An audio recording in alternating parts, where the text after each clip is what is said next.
2020년 이 부활절 설교를 준비하면서 저는 두 러시아 문호 이야기를 생각을 했습니다. 먼저 이 사람은 누구일까요? 그는 젊은 사형수였습니다. 그가 사형이 집행되던 날 사형 책임관은 형장에 도착한 그 사형수에게 5분의 시간을 주었습니다. 28년을 살아온 그 사형수에게 있어서 마지막으로 주어진 최후의 시간은 단 5분. 비록 짧았지만 너무나 소중한 시간이죠. 이 마지막 5분을 어떻게 했을까? 그 사형수는 잠깐 생각하며 결정을 합니다. 나를 알고 있는 모든 분들, 그들에게 작별 기도를 하는데 2분. 오늘까지 살게 해주신 하나님께 감사하고 곁에 있는 사형수들에게 작별 인사 한마디씩 하는데 2분. 그리고 나머지 1분은 눈에 보이는 이 자연의 아름다움, 그리고 지금 나로 하여금 이 최후까지 내가 서서 살도록 나를 지지해 준 이 땅에 대해서 감사하기로 그렇게 마음을 먹습니다. 눈에서는 눈물이 흐릅니다. 가족들, 친구들, 그들을 잠깐 생각하며 마음으로 작별 인사 기도를 하는데 어느새 2분이 지나갑니다. 자신에 대해 돌이켜보려는 순간에 내 인생 3분 후면 나는 끝이구나 라는 생각이 드는데 눈앞에 캄캄해지더랍니다. 지나가버린 28년, 금쪽 같은 시간이었는데 이를 아껴 쓰지 못한 것에 대한 회한이 강하게 일어났습니다. 다시 한번 내가 내 생을 살 수 있다면, 그렇게 회한의 눈물을 흘리는 순간에 기적적으로 사형 집행 중지 명령이 내려왔습니다. 9412생 목숨을 건지게 된 거예요. 그런 이후 그가 사형 집행 직전에 주어진 그 5분을 그런 늘 생각하면서 정말 하루하루 귀한 이 시간을 내 생의 마지막 순간처럼, 내 삶의 모든 순간들을 그 5분의 시간처럼 그렇게 생각하며 살리라. 그는 그렇게 살았습니다. 그 결과 죄와 벌, 까라마조프의 형제들, 영원한 만남 등 수많은 명작을 발표하면서 톨스토이에 비견되는 세계적인 문호로 자리매김합니다. 이분이 누구일까요? 도스토옙스키입니다. 두 번째, 지금 제가 말씀드리는 이것은 어느 분의 무슨 소설의 첫 장면이겠습니까?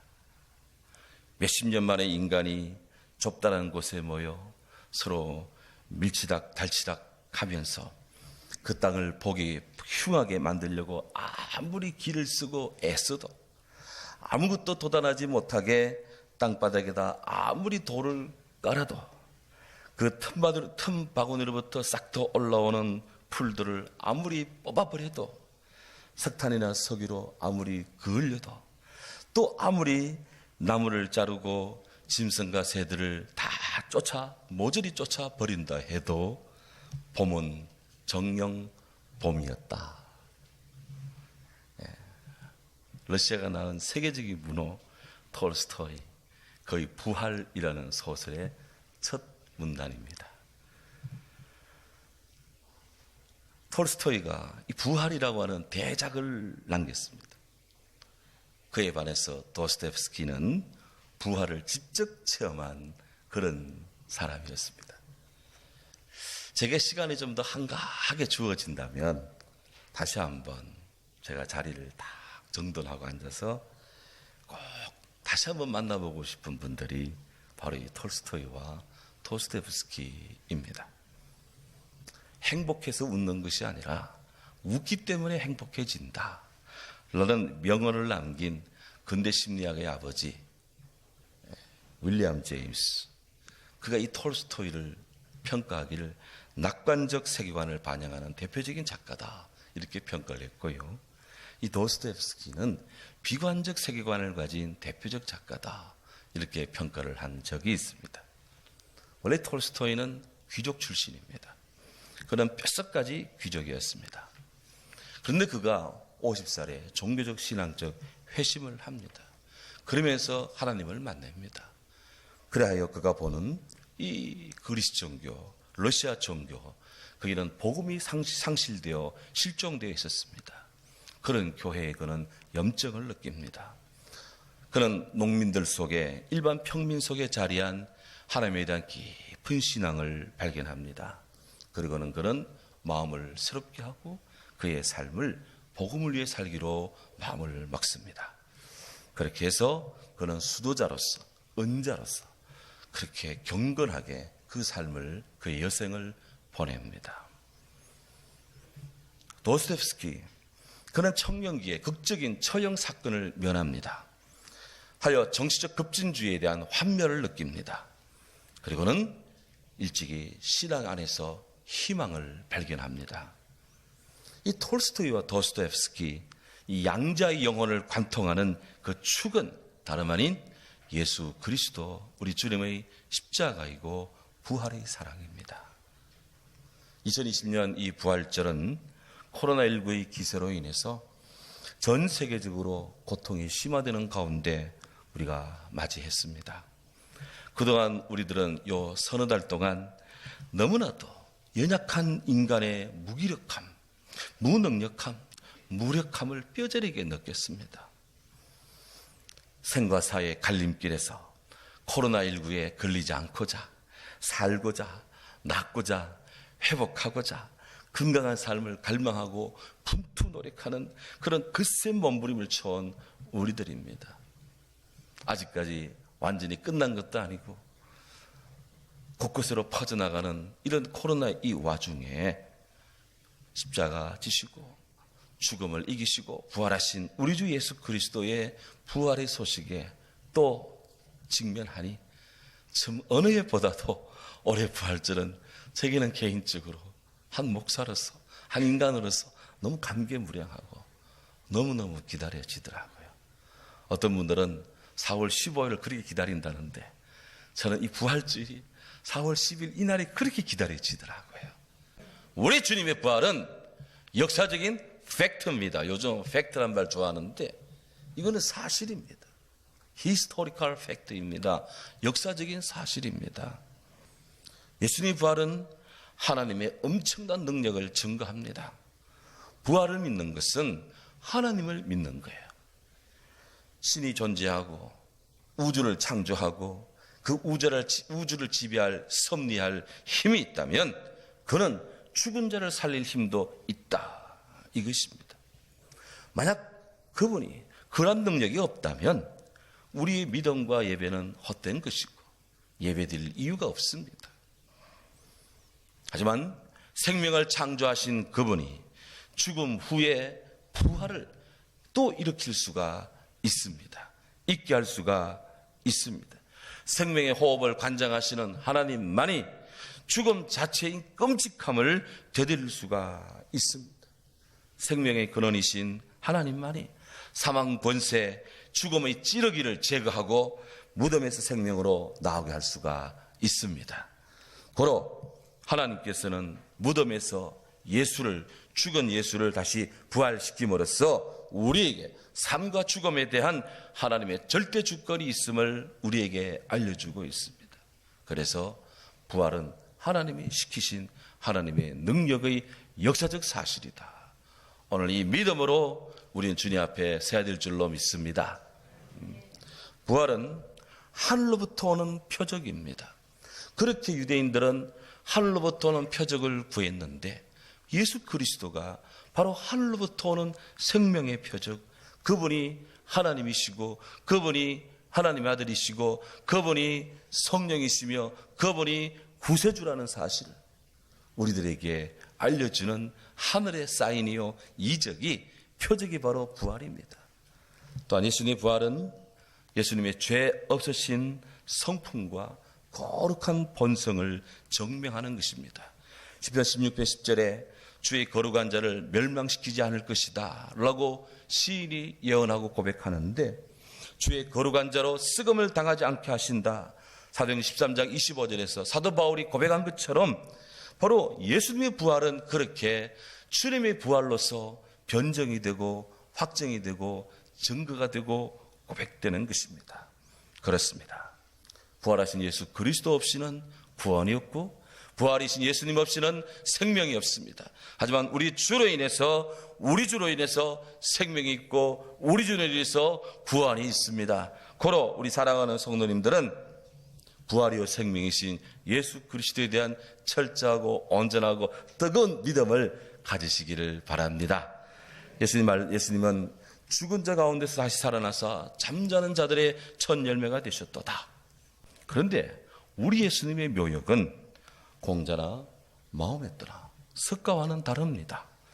우리 예수님의 묘는 예수님이 십자가에 못 박혀 달려 돌아가신 예루살렘 칼보리 언덕에 그 가까운 곳에 묻히셨다는 곳이 이렇게 몇 군데가 있는데 그 위에 콘스탄티누스 황제의 명으로 거대한 교회를 세웠습니다.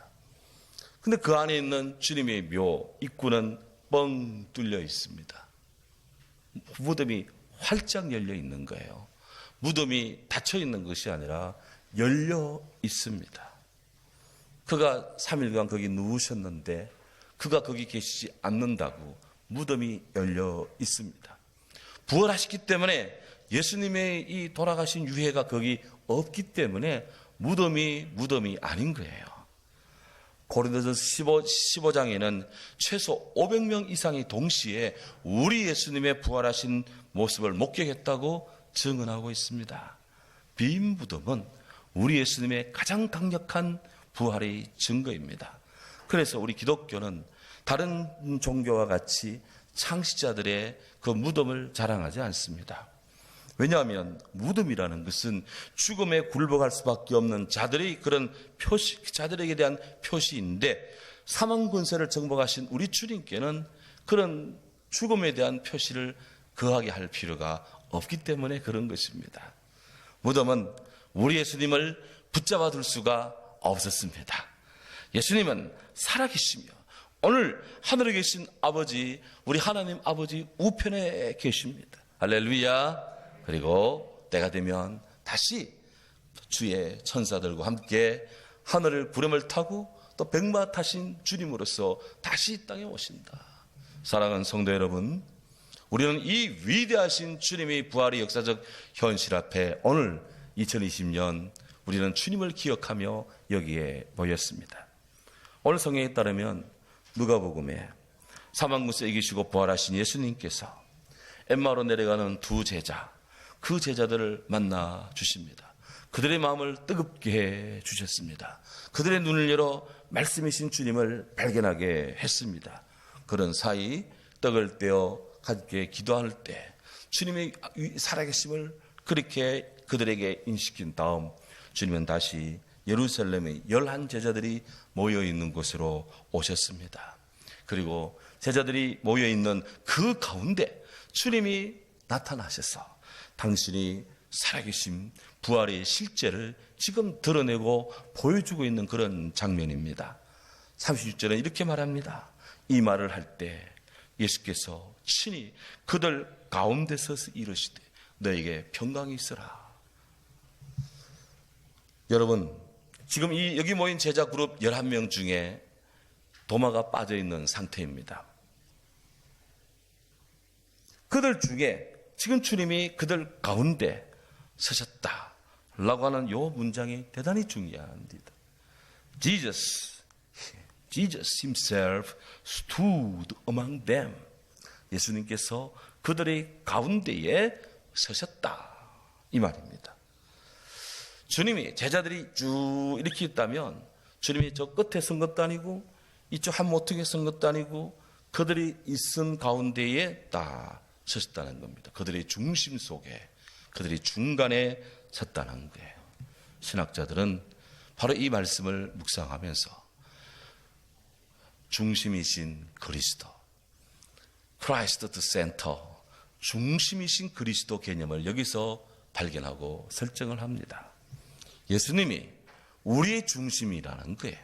예수님이 우리의 중간이라는 거예요. 예수님이 모든 것의 센터가 된다는 것입니다. 중심 되신 그리스도, 이런 예수 그리스도만이 하나님과 우리 사이의 중보자가 되시며, 예수님이 우리의 구원이 되시며, 예수님이 영생을 얻기 위한 유일한 길이시다라는 거예요. 다른 어떤 것이 없습니다. 중심이신 그리스도가 안 계시면 다른 것이 있을 이유가 없고, 이 중심이 무너지면 다른 것들이 설 수가 없습니다. 하지만 주님이 서심으로, 주님이 살아계심으로, 주님이 부활하심으로, 주님이 온전하심으로, 주님이 굳게 섬으로 모든 것들이 가능하고 모든 것들이 되는 것입니다. 믿습니까? 중세교인은 하나님과 죄인 사이의 중보자를 예수 그리스도 외에 성자들의 능력도 거기에 두었습니다. 그리고는 교회의 성례들을 남용을 합니다. 하지만 종교개혁자 마틴 루터, 하나님의 사람들은 성경을 연구하면서 중심은 그리스도다 라는 것을 다시 발견을 합니다. 성경의 중심이 예수 그리스도고, 구약이 전가하는 것이 예수님이고, 복음서가 전가하는 것이 예수님이고, 사도들이 전가하는 것이 예수님이고, 신구의 모든 것이 그리스도의 중심으로 흐르고 있다. 이 줄기를, 이 원칙을 다시 발견합니다. 이것이 종교개혁입니다. 그래서 예수 그리스도가 유일한 길이시다, 주님이 유일한 구원이시다, 주님이 유일한 하나님 나라로 가는 통로이다, 이것을 그들은 증거하고 확신하며 설파합니다.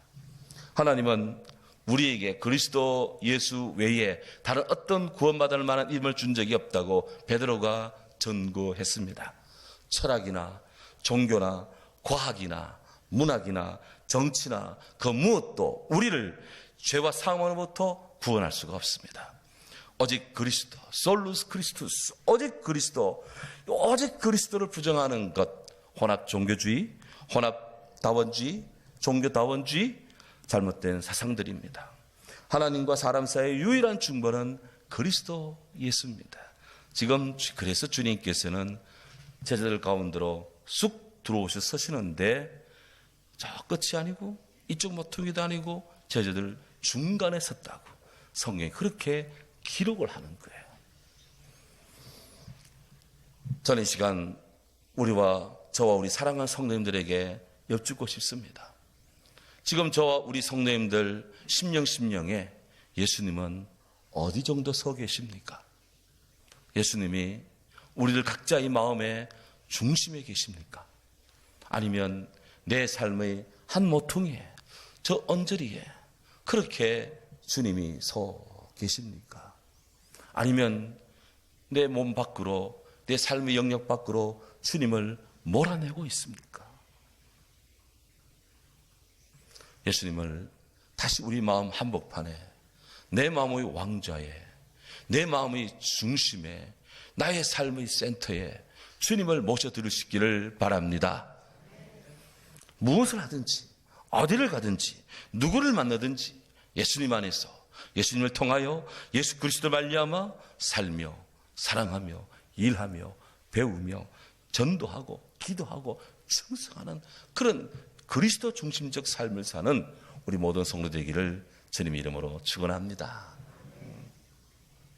주님은 제자들 가운데 서셔서 제자들에게 말씀하십니다. 너희에게 평강이 있을지어다.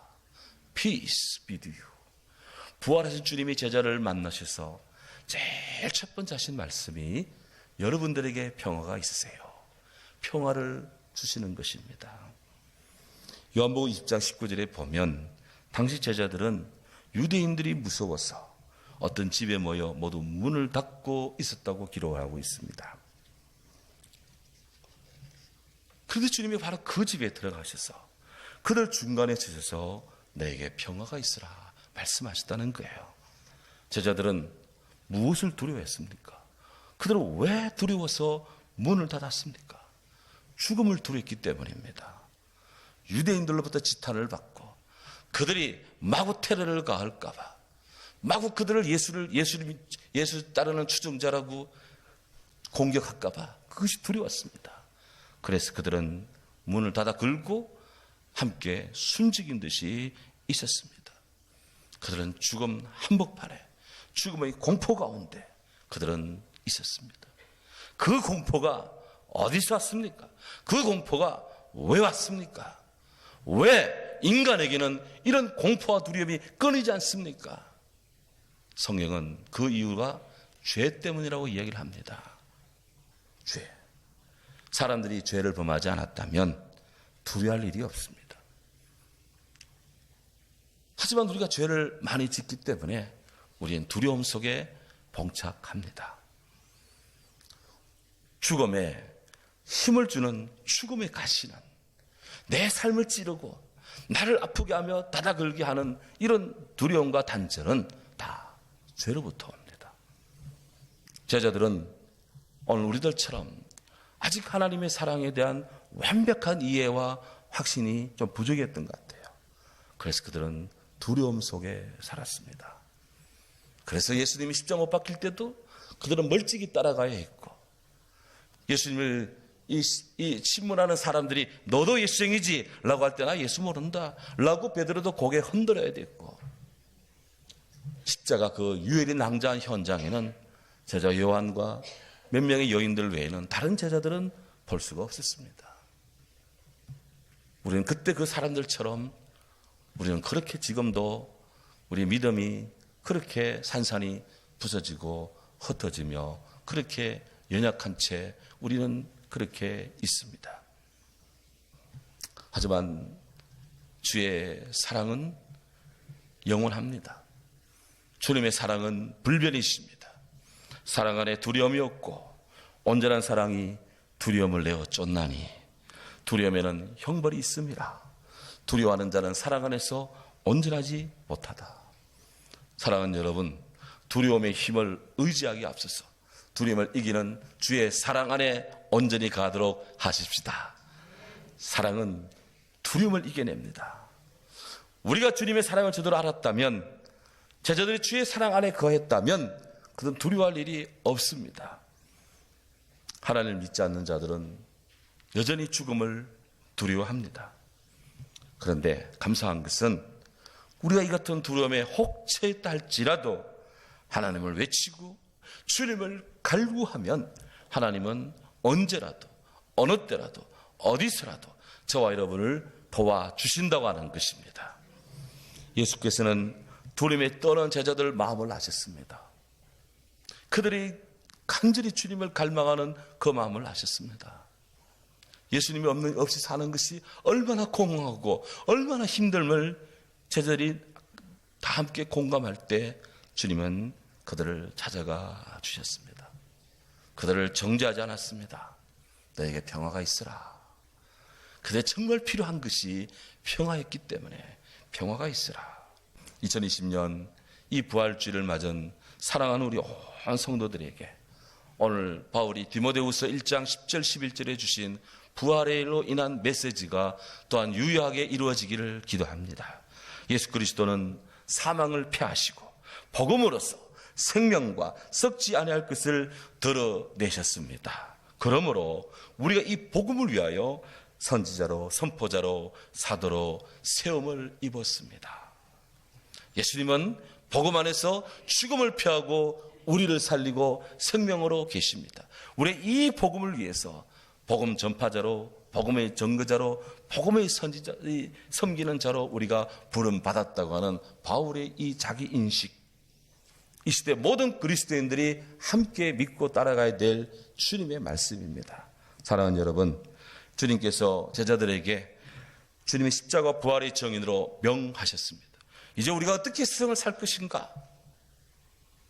코로나에 두려워 떠는 백성이 아니라 주 예수 그리스도 생명의 부활의 정인으로 우리 세상 속에 그리스도인으로 살아야 될 줄로 믿습니다. 이 은혜가 모든 이에게 온전하기를 주님의 이름으로 축원합니다.